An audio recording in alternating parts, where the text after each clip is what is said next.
वंदे मातरम बच्चों, मैं सीमा चुचरा सर्वकारी विद्या मंदिर फाजिलका से आपकी हिंदी अध्यापिका। बच्चों, जैसा कि मैंने पिछली वीडियो में हमने पढ़ा था लेसन चिट्ठियों की अनूठी दुनिया, तो उसमें चिट्ठियों के बारे में आपने अच्छी तरह से जान समझ लिया था और ये भी पता उसमें ये एक शब्द हमने सुना था डाकिया। डाकिया जो चिट्ठियाँ हमारे पास लेकर आता है, मनी ऑर्डर पहुंचाता है दूर दराज इलाकों में, अपने सगे संबंधियों रिश्तेदारों के जो संदेश हम तक पहुंचाता है उसको हम कहते हैं डाकिया। तो बच्चों, आज मैं जो आपको पाठ पढ़ाने जा रही हूँ, आपकी पाठ्य पुस्तक वसंत का पाठ 6 भगवान के डाकिए। तो इसके अंदर आज हम जो पढ़ेंगे भगवान के डाकिए लेसन में, कि एक डाकिया तो वो है जो हमारे घरों में हम तक हमारे पास आकर हमारे संदेश पत्र पहुंचाता है, और ये जो भगवान के डाकिए हैं ये भगवान द्वारा निर्मित प्राकृतिक डाकिए हैं। ये जो कविता है ये रामधारी सिंह दिनकर जी की कविता है भगवान के डाकिए। तो अब मैं आपको ये समझाने जा रही हूँ। पक्षी और बादल ये भगवान के डाकिए हैं जो एक महादेश से दूसरे महादेश को जाते हैं।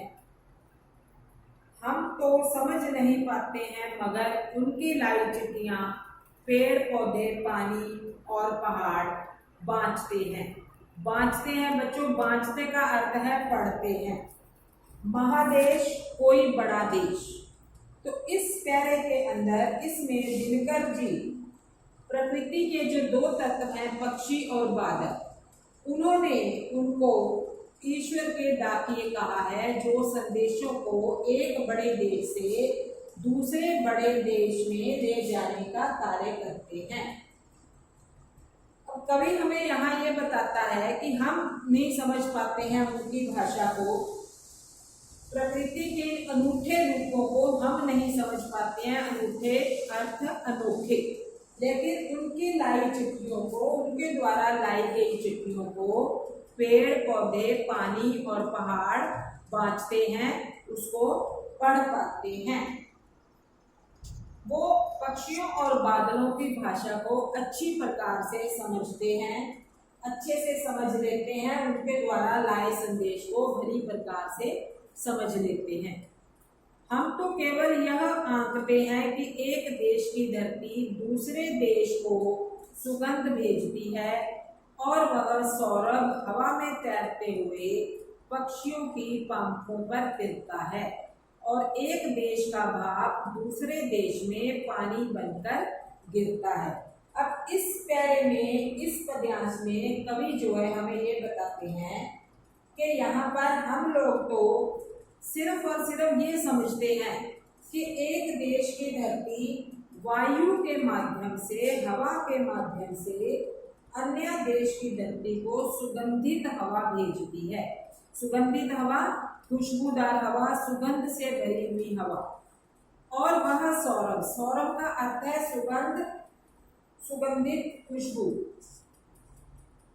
और यह जो है हवा में तैरते हुए पक्षियों के पंखों पर तैरती है। पक्षी अपने पंखों पर ये खुशबू जो है, सुगंधित हवा जो है वो लेकर के दूसरे देशों में जाते हैं और वो भगवान का जो संदेश है वो उन देशों तक पहुंचाते हैं। और इसी प्रकार एक देश की भाप दूसरे देश में पानी बनकर अन्य किसी देश में गिरती है। अब बच्चों, जैसे हमें पता है जल चक्र, आप देखते हो कि सूर्य के ताप से पानी जो है वो भाप बनकर ऊपर उड़ता है और वो बादलों का रूप लेता है। उसके बाद बादल उसी पानी को वर्षा के रूप में वापस पृथ्वी पर भेजते हैं। तो इसी प्रकार से एक देश का भाप दूसरे देश में, किसी अन्य देश में वो पानी बनकर गिरने लगता है।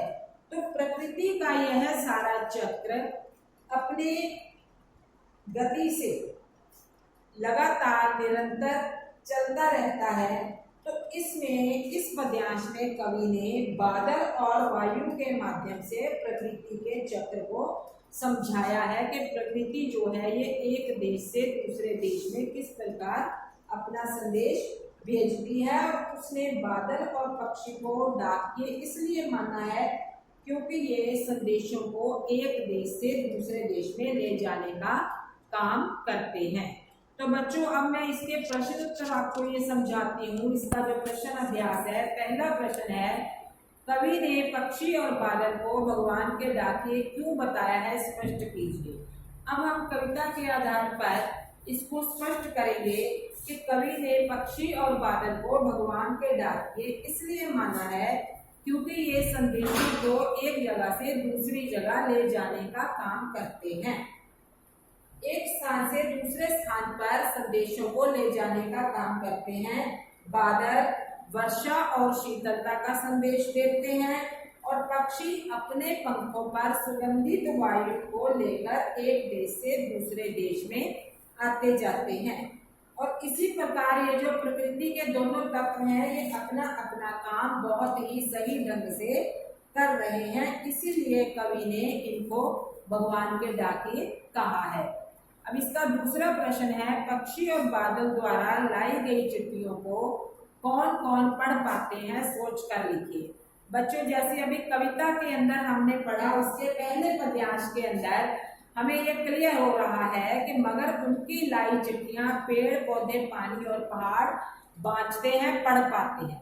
तो हमें हमारे प्रश्न का उत्तर यहीं से मिल रहा है कि पक्षी और बादल के द्वारा लाई गई चिट्ठियों को पेड़ पौधे पानी और पहाड़ ही पढ़ पाते हैं, वही इनकी भाषा को समझ पाते हैं।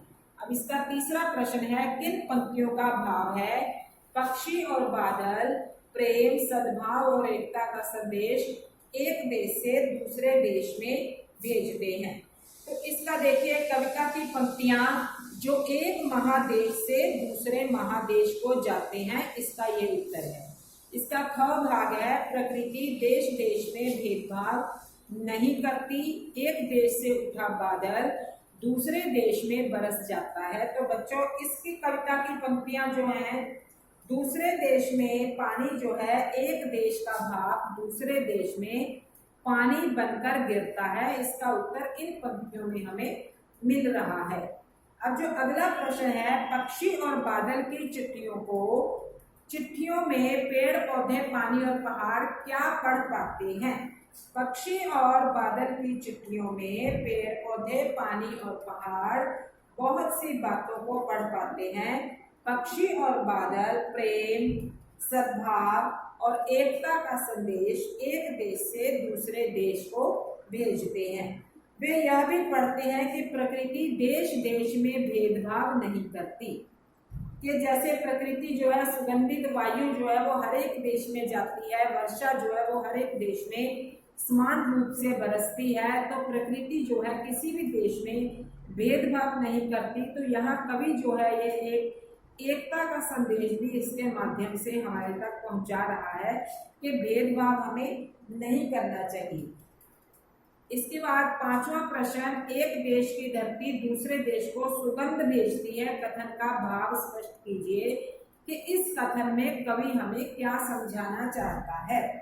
अब इस कथन में कवि दिनकर जी ने एक देश की धरती दूसरे देश को सुगंध भेजती है, इस पंक्ति के माध्यम से कहा है कि एक धरती दूसरी धरती को प्यार और सौहार्द एक दूसरे से मिलजुल कर रहने का संदेश भेजती है। सुगंध यहाँ प्रेम और भाईचारे का प्रतीक है। यह गंध एक देश की धरती दूसरे देश को भेजती है। सुगंध सुगंधित हवा प्यार का अन्य रूप बनकर एक देश से दूसरे देश में जाकर प्यार और उत्साह का वातावरण बनाते हैं। कोई भी देश ऐसा वातावरण प्राप्त कर उन्नति के शिखर पर बड़े ही आराम से पहुंच जाता है। कोई भी देश किस प्रकार से कि अगर उसके देशवासियों के अंदर जो लोग भी देश में रह रहे हैं उनमें आपसी प्रेम आपसी समझबूझ होगी तो वो देश उन्नति अवश्य ही करेगा। इसके बाद हमारे जीवन में अब हम ये देखते हैं कि हमारे जीवन में डाके की भूमिका पर 10 वाक्य लिखिए। अब ये हमारे जीवन में, अब ये अपने आप इसको एक पठित अनुच्छेद के रूप में आप अपनी अपनी उत्तर पुस्तिकाओं पर इसको लिख लेंगे। तो विद्यार्थियों, बच्चों, आशा है आपको ये कविता समझ में आ गई होगी और प्रश्न उत्तर भी आपने अच्छी तरह से समझ लिए होंगे। तो अब आप इसको प्रश्न उत्तर को अपनी अपनी उत्तर पुस्तिकाओं पर अवश्य ही लिख लेंगे और अच्छी तरह याद कर लेंगे। और कोई भी अगर आपको कोई डाउट है या कोई भी चीज़ समझ नहीं आती तो आप दोबारा मुझसे पूछ सकते हैं।